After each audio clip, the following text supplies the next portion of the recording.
Welcome aboard, shipmates, to Into the Seamanverse Duty Day pulls. It's new comic book day just over the horizon, and we're standing watch. We're checking our pull lists, and we're deciding what books are worth our hard-earned comic budget.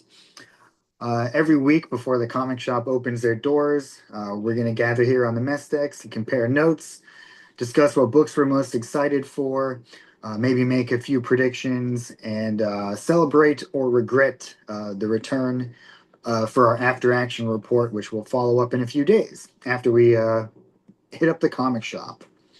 All right, gentlemen, grab your pull lists, secure your collectibles, and let's see what's on the radar. I'm joined as always by my shipmates, Adam and Joe. Say hi, gentlemen. What's up, dude? Hello.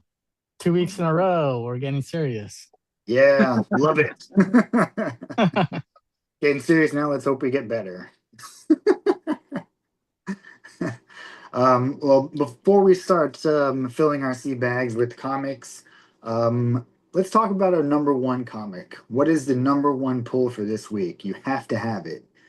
You cannot leave it at the comic shop. You have to bring it home. Adam, what's your number one? Yeah, my number one for this week is The Infernal Hulk, number 8, written by Philip Kennedy Johnson, art by Adam Gorham. This is a really good Marvel monster book. You just want beast fighting in the Marvel universe, pick up Infernal Hulk. And this issue features the return of Scar, which we all know is the Hulk's son. First introduced back in the World War Hulk days. But yeah, that's my number one for this week. Excited picking up and giving it a read. Nice. Real quick, so you mentioned Marvel like monsters. On one of the last issue of Into the Seamanverse, we talked a little bit about Marvel Midnight. Um, do you feel like this is kind of going to, I know it's not, necessarily going to be Marvel Midnight, but does this give you any kind of like good feeling about Marvel Midnight with how this book is? No, Yeah, that's why we the asked. yeah, yeah. No, the Infernal Hulk, it feels like a Hulk story. Okay. And I've been reading Hulk. I didn't catch his last in the last volume, but I read the Mortal Hulk, and it seems like just a progression of the Hulk story. Cool. Very cool. So I don't read that, so that's why we asked the questions. I Uh, remember when you picked up number one. I was like regretting it. I didn't do it, and then I never did get it on my list or go back to grab it up or anything. I see you pull it all the time, and I'm like, damn man, all the covers look fucking pretty rad. Yeah, I mean, if you like giant monsters, Yeah, right. yeah, absolutely. Yeah, I guess me and Joe missed that one. Um, Joe, what is your top pick for this week? My number one pick this week is Final Boss number 7 from Image Comics. This is illustrated and written by Tyler Kirkham, but Tommy Brazen faces his toughest challenge yet. He's got to go up against Night Owl, and that's Night with a K. So anything like last issue, there'll be plenty of violence. Night Owl, I feel, might be kind of a good guy or good uh, girl. I believe it's a woman, and so this is going to force some actual crazy stuff within the storyline. It's not Tommy Brazen just beating the brakes off of baddies. So this one could really test the whole, his whole all of his fortitude and his golden heart. All right, so my top pull for this week is going to be currently my favorite that I've been reading, Absolute Wonder Woman number 21. That is written by Kelly Thompson, art by Dylan Snook. I love all the covers of these. However, there is a David Nakayama cover. I am going to be grabbing that one. That is the wraparound of the Batman David Nakayama cover from Absolute Batman, the last issue. I'm really excited, loving this story. Believe this is where Wonder Woman is getting disconnected from the powers that she has. So she's gonna have to figure out a way to kind of deal with that without spoiling too much. I'm not going to go too far into that book because it is kind of at a pivotal point right now. But it's a book I pick up. It goes to the top of my reading list. I read it that day, for the most part, depending on what time it is at night. But that's going to be my number one pull for the week. So, not every book it survives inspection. Sometimes series starts to take on water and sink, so some tough decisions may need to be made. We're going to explore any books that you are abandoning ship on. Um, any books that you are considering dropping, delaying, or replacing from your pull list this week, Adam? Probably um in your skin. It's that's the Bollywood body horror comic. It's really cool. I enjoyed the first couple of issues. I think that they might be on issue 3 now. But anyways, my to be read list is so long right now that, and it's at the very bottom of my priority list. So I was like, I don't want to really spend any money just to keep it going, and to turn out that I might not like it. So that's probably going to be dropped here pretty soon. Okay. Joe, anything you're dropping or thinking about dropping? I have already dropped Youngblood after issue 100. It wrapped up the current storyline, and there's a lot. There's just a lot of other stuff out there that I think I'm more interested in than I. I will still probably keep an eye on what's going on, and maybe pick up like some cool covers or something, because there are some pretty rad ones, and there was nothing wrong with the story. I thought the story was okay too, but there's just I'm on some other stuff that I need to get caught up, and then probably cancel the other stuff once I'm caught up on or something. But uh, yeah, there's just other things that take a priority, and while the story that I was reading on the Youngblood, it was okay, it was good, there's nothing wrong with it, but it just yeah, I just need to make some room for some stuff that I feel should be a priority over that. Yeah, understandable. Um, I'm going to be removing, I think, I'm thinking about it. I'm not there yet. I'm going to give it a couple more reads, a couple more issues.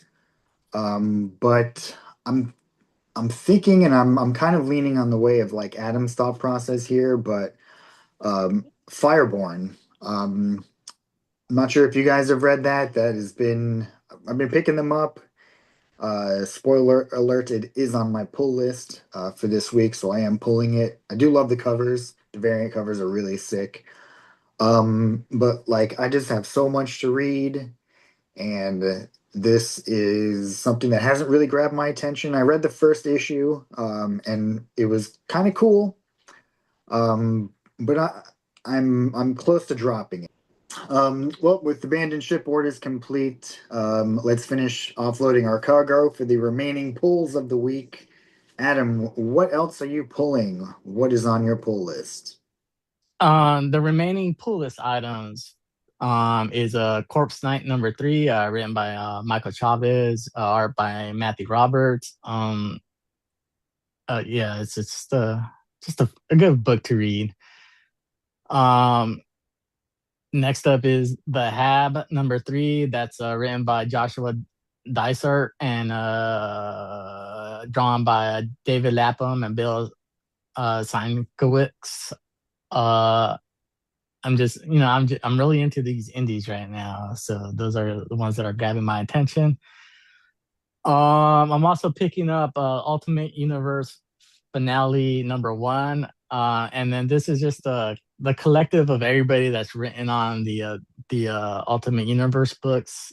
There's just a bunch of stories by them, and I was like super satisfied with the Ultimate series, so it's like uh, um uh, you Spider-Man's know really good.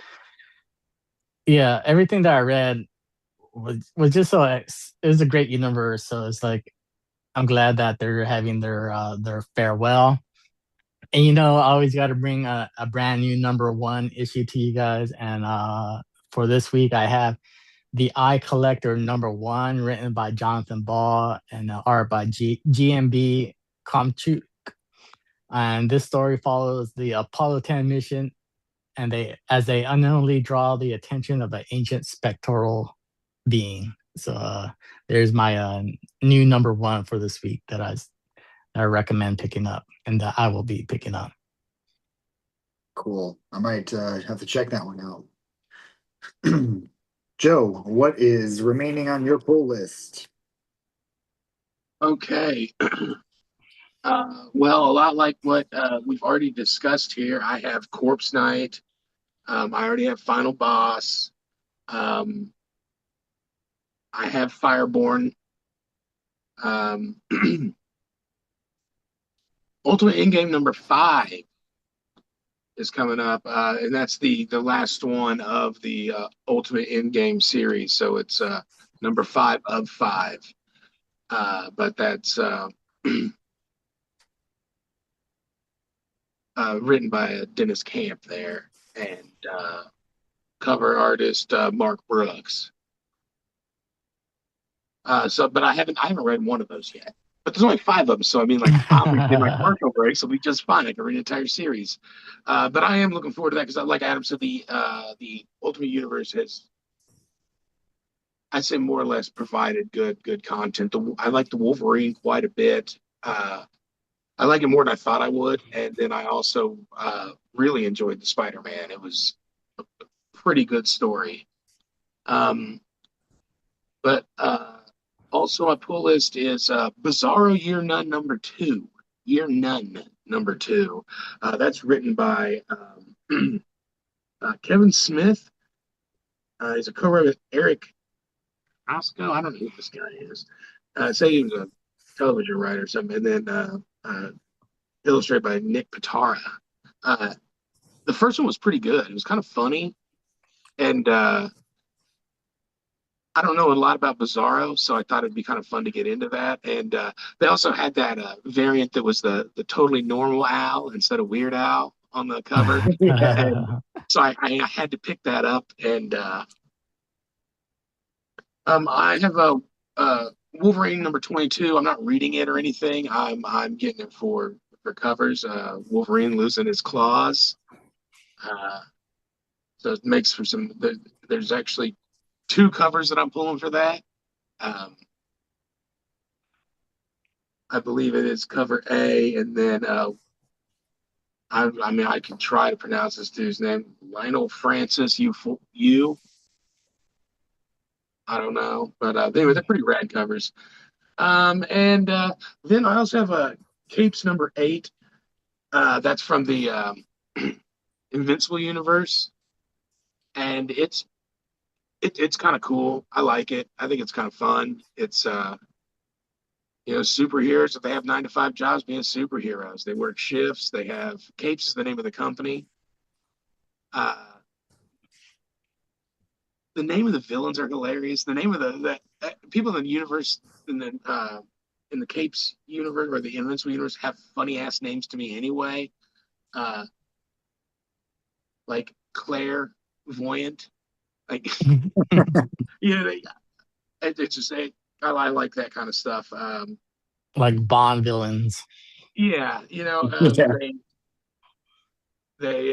but it's pretty fun. It's cool. Some of the covers are pretty rad, but I'm probably just gonna get cover A on that. All right, so my pulls for this week, I have a lot of just variant covers that I'm pulling. So Harley Quinn #63, that is a David Nakayama variant. David Nakayama has been doing a lot of Harley Quinn. I've been picking up pretty much all of them, and I'm going to continue to do that. I'm also picking up Zatanna #3, written uh, and the art and the color is by Jamal Campbell, same guy. So that's pretty cool. Um, the of course Wonder Woman #34. That is another DNA David Nakayama variant. Really cool, a kind of black, white, and gold looking cover. Corpse Night #3, as we all are picking up. Loving Corpse Night. Michael Chavez is the writer. Matthew Roberts is the artist. Fireborn number 3. I will be continuing that as decided a little bit earlier. And then I think Death Fight Forever 5 of 5 is also this week. Andrew McLean, the writer, and Erwin Papa is the artist. I love the art in this. Very, very cool, stylized. I have not read any of these, but I'm kind of having them all contained into like one episode, or one binge, So I guess binging comics is a thing, which we'll probably talk about. All right. Well, let's secure for C, gentlemen. We'll wrap up this episode, this issue. Those are going to be our pulls for the week, for the duty day. Let us know what's on your pull list and whether we're missing any books that deserve a spot on our radar. We will be back in a few days, maybe not in a few days in podcast time, but we're going to have a new comic book day after action report. So that's going to go over what we did pick up and kind of maybe things that surprised us. But until then, keep your short boxes full, your pull lists updated, and we'll see you next time on Into the Seamanverse. Say goodnight. Night. Like and follow.